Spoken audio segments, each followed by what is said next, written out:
урматтуу депутаттар, көп убактыңыздарды албайм. 1 саат менин 5 мүнөттөн сырткары бөлүнүп берди, ошого 5 мүнөт бергенге уруксат бериңиздер. Урматтуу депутаттар, азыркы дүйнөдө болуп аткан кризис жана экономикалык абал биздин да мамлекетибизге өз таасирин тийгизип жатат. Азыркы күндө элибиз айрыкча өзгөчө социалдык категориядагы аз камсыз болгон жарандар колдоого өтө муктаж болуп жатат. Ооба, кабинет министрлер бул боюнча ыкчам комитет түзүп, өз ишмердүүлүгүн алып баратат. Биз буга шек күмөн жумуштарына санаа албайбыз жана акылдуулугубузга дагы шек күмөн жок. Бирок ошол эле учурда биз тараптан, ушул депутаттардан бир топ жакшы сунуштарды айтылып келип атат. Азыр дагы мына ар кандай маселелерде бир топ жакшы сунуштар айтылат.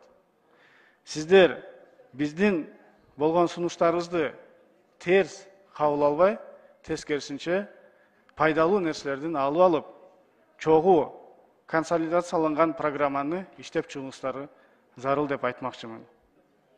Анткени биз кабинет министрлигине караганда эл менен алда канча тыгыз байланыштабыз. Элдин үнү сиздерге караганда бизге тез жана түз жетип турат. Ошон үчүн биз шайланганбыз жана ошон үчүн бизди эл шайлаган. Жакында эле мына келе жаткан кризисте кандай жагдайлар болот деп бир топ депутаттар сиздерди атайын ушул жерге келип маалымат катары сурадык. Ошол учурда сиздер тараптан бизде 3 айдан 6 айга чейин запасыбыз бар, майдан, шекерден, ундан камсыз болобуз деп айткандан көрү тескерисинче көтөрүлөт деп мына элди дагы дүрбөлөңгө салып алдык. Ал эле эмес, доллар боюнча дагы мына бир топ ушундай сындар айтылып калды. Бул боюнча кеңири маалымат тийиштүү жетекчилер аркылуу кайра брифинг кылып, элге маалымат берүү зарыл деп эсептейбиз. Ал эми ар дайым ушундай кыйын учурубузда элибиздин, мамлекетибиздин кыйын болгон учурларда айрым биздин эл душмандар деп айтат элем, башкача сөз таба албайм.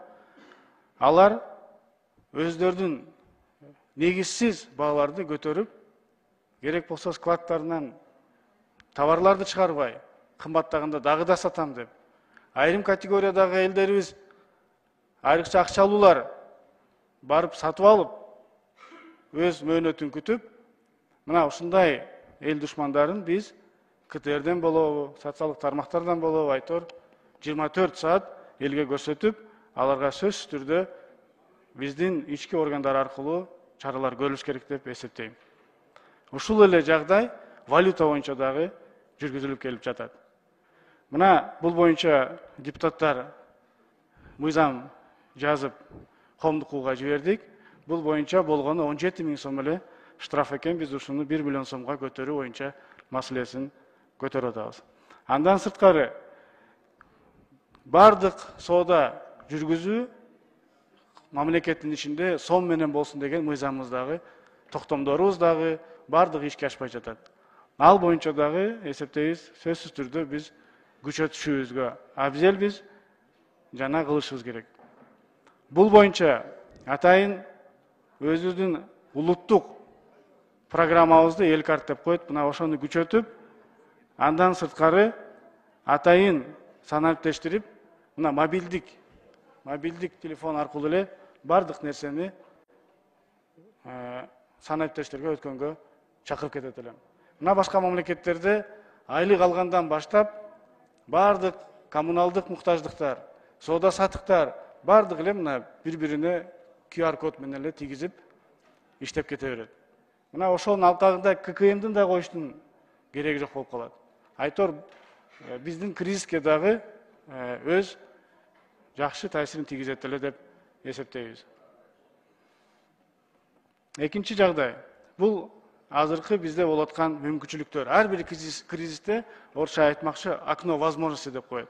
Мына ошол окно возможности дагы биздин өкмөт тараптан кандай түрдө жүргүзүлүп келип атат. Азыркы учурда 5000ден ашык номенклатура товарларга азыр башка европалык мамлекеттерден Россияга мындайча айтканда киргизилбей турган болуп чечим кабыл алды.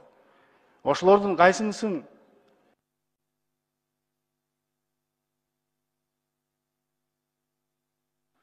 Кош бере эле оюн бүтүрүп алсын. бүтүрүп алайын. Мына ошол боюнча дагы бизден сурасак дагы деле кайсыл товарлар экенин эске ала албай атабыз. Мына таш көмүрдүн полупроводник жарым өткөзгүчтөр заводун белгилеп кетмекчимин. Ал заводду толугу менен иштеп чыксак дагы болот эле. Азыр ушундай учурлар, возможностьтар болуп атат. Кыска, Кытай темир жолундагы, Кытай-Кыргызстан Өзбекстан темир жолу жана айтылган Кумтөрдөгү алтындагы чыгып аткан баардык акчалар бюджетке эмес, мына ушундай чоң проекттерге жумшалса жакшы болот эле. Ал эле эмес, атайын ошол альтернативдүү жол, Skyway деп коет, асман жолу. Мына ошол боюнча дагы биз өзүбүздүн маалыматтарды бергенге даярбыз. Жана ошондой эле туризм, IT жана башка мигрант тармактарында бул жерде бир топ жакшы сунуштар депутаттар тарабынан айтылып кетти. Ошолордун баардыгын эске алып коюңуздарды суранабыз. Рахмат.